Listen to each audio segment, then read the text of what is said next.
ಇಲ್ಲ, ಮುಂದೆ ಪ್ರಾಸ್ಪೆಕ್ಟಿವ್ ಆಗಿ ಮಾಡೋದು ಅದು. ಅದರಿಂದ ಮುಂದಿನ ಇವತ್ತಿನಿಂದ ಆಚೆಗೆ ಯಾವುದೆಲ್ಲ ಕೇಸಸ್ ಬರುತ್ತೆ ಅದನ್ನು ಆ ಕಾನೂನು ಅಡಿಯಲ್ಲಿ ರಿಜಿಸ್ಟರ್ ಮಾಡ್ತಾರೆ. ಎಲ್ಲರಿಗೂ ಕೂಡ ಟ್ರೈನಿಂಗ್ ಕೊಟ್ಟಿದ್ದೇವೆ. ಎಲ್ಲ ಪೊಲೀಸ್ ಕಾನ್ಸ್ಟೇಬಲ್ಸಿಂದ ಹಿಡಿದು ಆಫೀಸರ್ಸ್ವರೆಗೂ ಟ್ರೈನಿಂಗ್ ಕೊಟ್ಟಿದ್ದೇವೆ. ಒಂದು ಆ್ಯಪ್ ಕೂಡ ಕ್ರಿಯೇಟ್ ಮಾಡಿದ್ದೇವೆ. ಆ ಆ್ಯಪ್ನಲ್ಲಿ ಇಮಿಡಿಯೇಟಾಗಿ ಅವ್ರು ನೋಡ್ಕೊಳ್ಬೋದು. ಒಂದು ಸ್ವಲ್ಪ ದಿವಸ ಅವರಿಗೆ ಫೆಮಿಲಿಯರೈಸ್ ಆಗೋವರೆಗೂ ಕೂಡ ಅದನ್ನು ನೋಡಿಕೊಂಡು ಕೆಲಸ ಮಾಡೋದಕ್ಕೆ ಅನುಕೂಲ ಆಗುತ್ತೆ ಅಂತೇಳಿ. ಈಗ ಇದರ ಸಕ್ಸಸ್ಸು ಅಥವಾ ಫೇಲ್ಯೂರು ಇದೆಲ್ಲ ಈಗ ಗೊತ್ತಾಗೋದಿಲ್ಲ ನಮಗೆ. ಕೇಸಸ್ ರಿಜಿಸ್ಟರ್ಗಳಾದಮೇಲೆ ಕೋರ್ಟ್ನಲ್ಲಿ ಯಾವ ರೀತಿ ತಗೊಳ್ತಾರೆ ಅದು ಎಲ್ಲ ಲೀಗಲಿ ಒಂದು ಟೆಸ್ಟಿಂಗ್ ಟೈಮ್ ಇದ್ದಂಗೆ. ಅದನ್ನು ಆಮೇಲೆ ಅವರು ಇಡೀ ದೇಶದಲ್ಲಿ ಮಾಡಿರೋದ್ರಿಂದ ಎಲ್ಲ ಕಡೆನೂ ಕೂಡ ರಿಸಲ್ಟ್ಸ್ ಬರಬೇಕು. ಬಂದಾದಮೇಲೆ ಅದಕ್ಕೆ ಪರ ವಿರೋಧ ಅಥವಾ ಅದರಲ್ಲಿ ಏನಾದರೂ ಫೇಲ್ಯೂರ್ಸ್ ಇದ್ದರೆ ಅದನ್ನು ಸರಿಪಡಿಸ್ಕೊಳ್ಳೋದಕ್ಕೆ ಎಲ್ಲ ಮಾಡ್ತಾರೆ. ಭಾಳ ವರ್ಷಗಳಿಂದ ಇದ್ರ ಬಗ್ಗೆ ಚರ್ಚೆಗಳಾಗ್ತಾಯಿತ್ತು. ಅದನ್ನು ಮಾಡಿದ್ದಾರೆ. ಬ್ರಿಟಿಷ್ನವ್ರ ಕಾಲದಲ್ಲಿ ಆಗ್ತಾ ಇದ್ದಿದ್ದಂಥ ಕಾನೂನುಗಳನ್ನ ಸ್ವಲ್ಪ ಬದಲಾವಣೆ ಮಾಡ್ತಕ್ಕಂಥ ಪ್ರಯತ್ನ ಮಾಡಿದ್ದಾರೆ. ಇಲ್ಲ, ಪೊಲೀಸ್ನವರಿಗೆಲ್ಲ ಕೊಟ್ಟಿದ್ದಾರೆ. ಅದಕ್ಕೆ ನಿಯಮಗಳನ್ನು ಮಾಡ್ತಾ ಇದ್ದೀವಿ ಈಗ ಅದೇನಾಗಿದೆ ಅಂದರೆ ಮೊದಲಿಂದ ಅದು ಇಂಟರ್ ಡಿಸ್ಟ್ರಿಕ್ಟ್ ಟ್ರಾನ್ಸ್ಫರ್ಸ್ಗೆ ಪರ್ಟಿಕ್ಯುಲರ್ ಆಗಿ ಉತ್ತರ ಕರ್ನಾಟಕ ಅಲ್ಲಿ ಮತ್ತು ಇಲ್ಲಿ ಬಂದವರು ಅಲ್ಲಿಗೆ ಹೋಗೋಕ್ಕಾಗೋದಿಲ್ಲ, ಪೇರೆಂಟ್ಸು, ಅದು ಪ್ರಾಬ್ಲಮ್ಸು, ಆರೋಗ್ಯ ಸಮಸ್ಯೆಗಳು, ಅದೆಲ್ಲ ಅದಕ್ಕೋಸ್ಕರ ಒಂದು ನಿಯಮಗಳು ಇರಲಿಲ್ಲ ಇಲ್ಲಿವರೆಗೆ. ಅದಕ್ಕೆ ನಿಯಮಗಳನ್ನು ಮಾಡ್ತಾ ಇದ್ದೇವೆ. ಆದಷ್ಟು ಶೀಘ್ರವಾಗಿ ಮಾಡಿ ಅದು ಮತ್ತು ಪತಿ ಪತ್ನಿಯರದು ಎರಡನ್ನೂ ಕೂಡ ಹೊಸ ನಿಯಮಗಳು ಮಾಡ್ತೇವೆ. ಮಾಡಿದ ಮೇಲೆ ಅವರಿಗೆ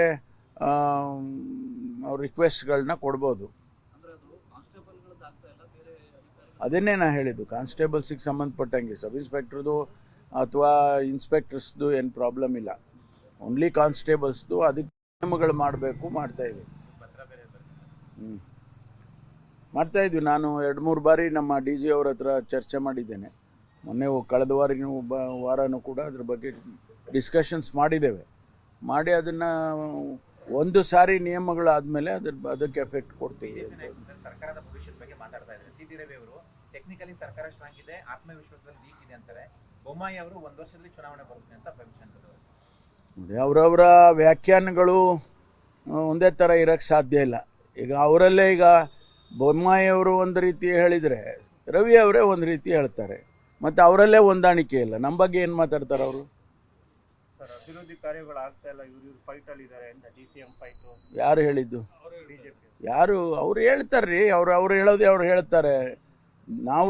ನಾವು ಜನಗಳಿಗೆ ಮಾತು ಕೊಟ್ಟಿದ್ದೀವಿ, ಕೆಲಸ ಮಾಡ್ತೇವೆ ಅಂತ ಹೇಳಿದ್ವಿ, ಮಾಡ್ತಾ ಇದ್ದೀವಿ. ಇರಿಗೇಷನ್ ಪ್ರಾಜೆಕ್ಟ್ಸ್ಗಳು ಕೆಲಸ ನಡೀತಾ ಇದೆ, ರಸ್ತೆಗಳ ಕೆಲಸ ನಡೀತಾ ಇದೆ. ಅದೇನು ನಮ್ಮ ಮೇಲೆ ಒಂದು ಗೂಬೆ ಕುಂಡ್ರಿಸ್ಬೇಕಲ್ಲ, ಅದಕ್ಕೆ ಹೇಳ್ತಾ ಇರ್ತಾರೆ.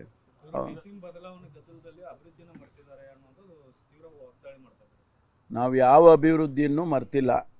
ಜನಸಮುದಾಯಕ್ಕೆ ಏನೆಲ್ಲ ಕೆಲಸ ಕಾರ್ಯಗಳು ಮಾಡಬೇಕು ಅದನ್ನು ಮಾಡ್ತಾ ಇದ್ದೇವೆ. ಈಗ ರೆವಿನ್ಯೂ ಇಲಾಖೆಗಳಲ್ಲಿ ಖಾತೆ ಬದಲಾವಣೆ ಇರ್ಬೋದು, ಅಥವಾ ರೆಕಾರ್ಡ್ ಆಫ್ ರೈಟ್ಸು ಕೊಡ್ಬೋದು ಇರ್ಬೋದು, ಪ್ರತಿಯೊಂದು ಕೆಲಸನೂ ನಡೀತಾ ಇದೆ. ಆಮೇಲೆ ಈ ಗ್ಯಾರಂಟಿಗಳು, ಪ್ರೋಗ್ರಾಮ್ಸ್ಗಳು ಕೂಡ ನಡೀತಾ ಇದ್ದಾವೆ. ಯಾವುದು ನಿಂತಿದೆ? ಸರೋಜಿನಿ ಮಹಿಷಿ ವರದಿ ಜಾರಿಗೆ ಆಗ್ರಹಿಸಿ ಕರವೇ ಹೋರಾಟ ಮಾಡ್ತಾ ಇದ್ದಾರೆ. ಮಾಡಲಿ.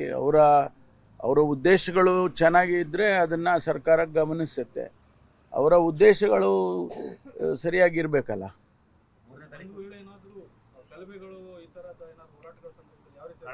ಅಲ್ಲ, ಅದಕ್ಕೆಲ್ಲ ಇನ್ಸ್ಟ್ರಕ್ಷನ್ಸ್ ಕೊಟ್ಟಿದ್ದೀವಿ. ಕಾನೂನು ಸುವ್ಯವಸ್ಥೆಯನ್ನು ಯಾರು ಕೂಡ ಕೈಗೆತ್ಕೋಬಾರ್ದು. ಅದಕ್ಕೆ ಯಾವ ರೀತಿ ಅದಕ್ಕೆ ರಿಯಾಕ್ಟ್ ಮಾಡಬೇಕು ಪೊಲೀಸ್ನವರು ಮಾಡ್ತಾರೆ. ನ್ಯೂಸ್ ಫಸ್ಟ್, ನಿರ್ಭೀತಿಯಿಂದ ನಿಮ್ಮ ಪರವಾಗಿ.